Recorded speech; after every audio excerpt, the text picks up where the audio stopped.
A new ordinance in the city of Pharr now makes it necessary for any person or company that receives economic incentives from the Pharr Economic Development Council to pay their employees a higher minimum wage. CBS 4's Imelda Mejia explores how the change affects the local economy.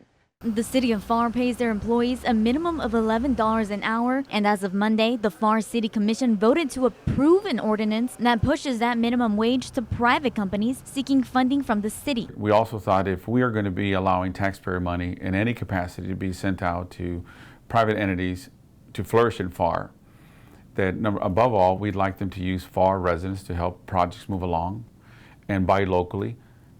So you might as well pay them as though they're city employees. We wanted to know what kind of effect raising local government wages would do for the region. So we turned to a local economist at the University of Rio Grande Valley. Local government agencies are one of the major employers throughout the United States, particularly in the Rio Grande Valley. So the wage levels that are paid by government can have a very significant direct influence on the standard of living in the region. According to the May 2016 economic profile for the McAllen-Edinburg Mission metropolitan area, nearly 68,000 people worked in education and health services, and just over 58,000 in the government sector, accounting for nearly half the jobs in the county. The city of Mission is also looking into its budget, and some city commissioners are debating increasing the wage for employees. It's a twofold purpose. One is to stay with the cost of living for our lower paid employees, and also at the same time to be competitive.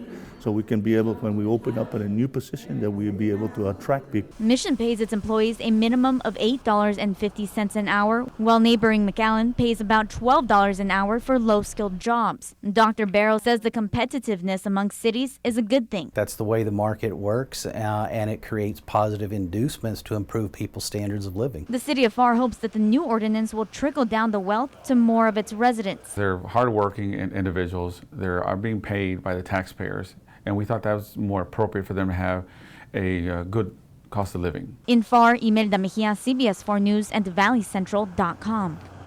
The new ordinance is already in effect, but only applies to new businesses, not those currently receiving help from the Pharr EDC.